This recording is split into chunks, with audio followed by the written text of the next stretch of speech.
अगर तुम भी it welcome to the daily show को देख रहे हो तो तुम्हारे मन में भी एक सवाल आया होगा और वो सवाल ये है कि ये पेनी वाइज आखिर है कौन और इसकी ओरिजिन स्टोरी क्या है। हमने उसे इट मूवी में और इट चैप्टर 2 में देखा, एक हंसने वाला खूंखार क्लाउन के रूप में। लेकिन welcome to the daily series को देखने के बाद ऐसा लगता है कि इसकी पूरी ओरिजिन स्टोरी को ही पलटकर रख दिया गया है। ये शो डर नहीं दिखा रहा, ये बता रहा है कि पेनी वाइज सिर्फ एक क्लाउन नहीं बल्कि अमेरिका के 1962 की सड़ी हुई सोच और बुराई का एक रूप है। आज हम पेनी वाइज के नॉवेल्स, कॉमिक्स और वेलकम टू डेरी के दोनों एपिसोड्स को मिलाकर उसकी पूरी कॉस्मिक ओरिजिन को समझने की कोशिश करेंगे और हम ये भी जानेंगे कि डेडलाइट्स क्या है और ये मैट्यूरीन कौन है और मिलिट्री उसे क्यों पकड़ना चाहती है। इन सभी सवालों के जवाब मिलेंगे आपको आज की इस वीडियो में, तो इस वीडियो को एंड तक जरूर देखना।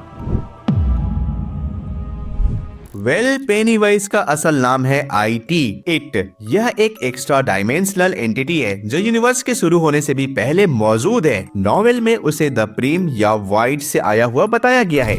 पेनी वाइज के ओरिजिन स्टोरी का ईस्टर एग हमें वेलकम टू द डेरी के फर्स्ट एपिसोड में काफी जगह पे देखने को मिला है। लाइक एपिसोड 1 में फिल मेल्किन का कैरेक्टर आसमान में उड़ते हुए बहुत सारे मिलिट्री जेट्स को देखते हुए अपने दोस्त टेडी को बताता है कि शायद डेरी में कोई बहुत बड़ा एलियन आया है। तभी मिलिट्री वाले इतने ज्यादा एक्टिव है और वो पूरे डेरी में सर्वे कर रहे हैं। अब ये बात सुनने में भले ही बेतुकी लग सकती है, लेकिन अगर ध्यान से देखा जाए तो हमें डायरेक्टर ने इनडायरेक्टली पेनी वाइज की ओरिजिन स्टोरी को दिखाया है, क्योंकि हम जानते हैं कि पेनी वाइज भी एक कॉस्मिक एंटिटी है जो कि स्पेस के भी बनने से पहले ही जन्मा था। वो तब पैदा हुआ था जब ये यूनिवर्स बना भी नहीं था और एट द एंड वो किसी क्रैश लैंडिंग की वजह से डेरी में आके गिर गया था और अब वो डेरी में ही रहता है। देखो, पेनी वाइज के ट्रू फॉर्म को डेडलाइट्स कहते हैं। ये एक ऐसी शक्ति है जिसे देखते ही इंसान का दिमाग काम करना बंद कर देता है और वो पागलों जैसी हरकतें करने लगता है। जब पेनी वाइज किसी को खाता है तो वो इंसान डेडलाइट्स को देखता है। पेनी वाइज ही डेडलाइट्स का फिजिकल अवतार है, बट इसका मतलब ये नहीं है कि पेनी वाइज इस पूरी यूनिवर्स में एक अकेला कॉस्मिक बीइंग है।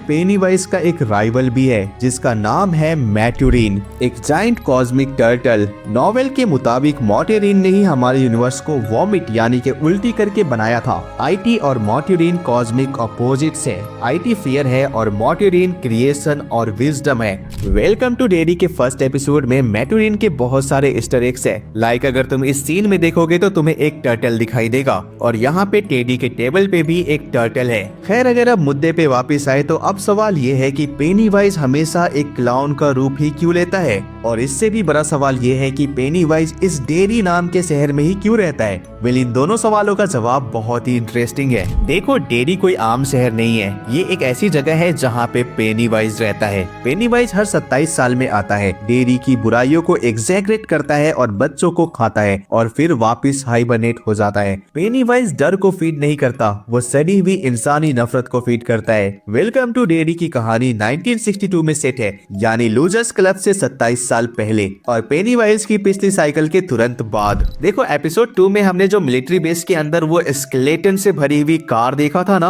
वो ब्रैडली गैंग की हो सकती है। नॉवेल के मुताबिक 1930s में पेनी वाइज ने पुलिस और गैंग को आपस में लड़वाकर खून खराबा कराया था और इस लड़ाई में दी ब्रैडली गैंग के बहुत सारे मेंबर्स मारे गए थे और मेरे ख्याल से ये जो स्केलेटन्स मिले हैं ये वही गैंग के मेंबर्स हो सकते हैं। देखो, मेजर लेरॉय हैनलन की फैमिली की कहानी रेसिज्म और डेरी की बुराइयों पर फोकस करती है। नोवेल में ब्लैक स्पॉट एक अफ्रीकन अमेरिकन मिलिट्री क्लब था जिसे रेसिस्ट ने जला दिया था। पेनी वाइज इंसानों के डर और नफरत को अपना पेट भरने का जरिया बनाता है। और अगर सवाल ये है कि पेनी वाइज डेरी में ही क्यों है, तो डेरी के लोग जितने बुरे हैं उतने बुरे कहीं भी नहीं है। अगर तुम इस सीरीज को ध्यान से देखोगे या फिर तुम इट मूवी को ही देख लो तो तुम इस चीज पे ध्यान जरूर देना कि वहाँ के लोग किस तरह से रिएक्ट करते हैं। यहाँ के लोग भले ही देखने में बहुत ही अच्छे लगते हो, लेकिन अंदर से वो बहुत बुरे हैं। ये कुछ ऐसा है जैसे कि वो अपने चेहरे पे एक अलग ही नकाब पहन कर रखते हैं, जैसे पेनी वाइज एक क्लाउन का नकाब पहनता है। डेरी के लोगों में ये जो बुराइयां है, ये ही बुराई पेनी वाइज को फीड करता है।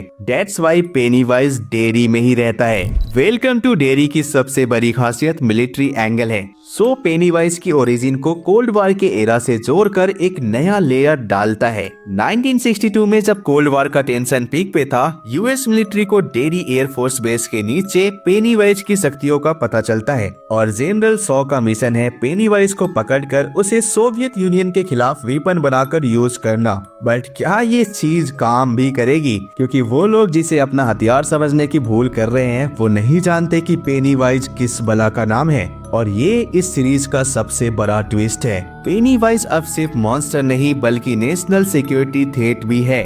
मिलिट्री को पेनीवाइज का पता ढूंढने में हेल्प करता है डिक हैलोरन। इस कैरेक्टर को हमने बहुत पहले दी शाइनिंग मूवी में देखा था। अगर तुम नहीं जानते तो इस मूवी में इस कैरेक्टर के पास एक पावर होती है जिसे कहते हैं दी शाइन पावर। इस पावर का यूज करके ये बंदा पेनीवाइज को लोकेट करेगा और पेनीवाइज को ढूंढने में मिलिट्री की हेल्प करेगा। और अगर तुम अभी भी नहीं समझ पा रहे कि दी शाइनिंग मूवी क्या बला है तो मैं तुम्हें बता दूं कि इस मूवी को भी दी स्टीफन किंग ने ही लिखा है, जिस बंदे ने दी पेनीवाइज को लिखा है। और ये एक बहुत ही बड़ा क्लासिक क्रॉसओवर है। विलन मुद्दे पे वापस आते हैं और ये जानते हैं कि पेनीवाइज अब सिर्फ क्लाउन या वेयरवुल्फ नहीं बन रहा, वो अब साइकोलॉजिकल वॉरफेयर कर रहा है। जैसे अगर तुमने एपिसोड 1 देखा होगा तो मैटी नाम के कैरेक्टर को पेनीवाइज एक म्यूटेंट बेबी के रूप में दिखता है और ये रूप पेनीवाइज का अब तक का सबसे खतरनाक रूप है। भाई इस सीन ने मुझे सच में बहुत ज्यादा डरा दिया था। और इसी तरह लिली का डर है उसके फादर की डेथ, क्योंकि उसके फादर की डेथ एक पिकल फैक्ट्री में हुई थी जहां उसके फादर के बहुत सारे टुकड़े हो गए थे। और इस सीरीज के एपिसोड 2 में हमने देखा कि लिली को पेनीवाइज पिकल बन के डराता है।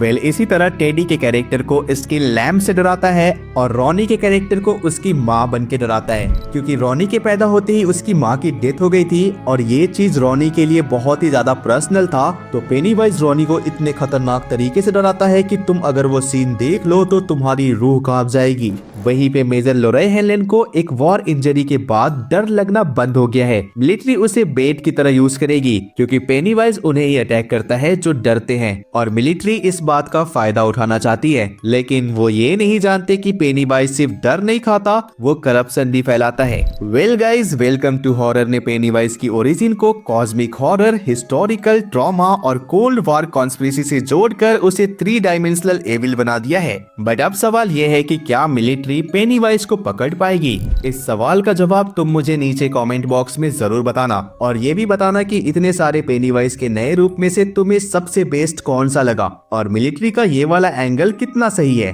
अगर ये वीडियो तुम्हें पसंद आया है तो इस वीडियो को जरूर से लाइक करना और चैनल को सब्सक्राइब करना, क्योंकि हम ऐसे ही मूवीज और सीरीज के ऊपर डीप डाइव वीडियोस बनाते हैं। तो चलो मिलते हैं तुमसे नेक्स्ट वीडियो में, तब तक के लिए बाय बाय।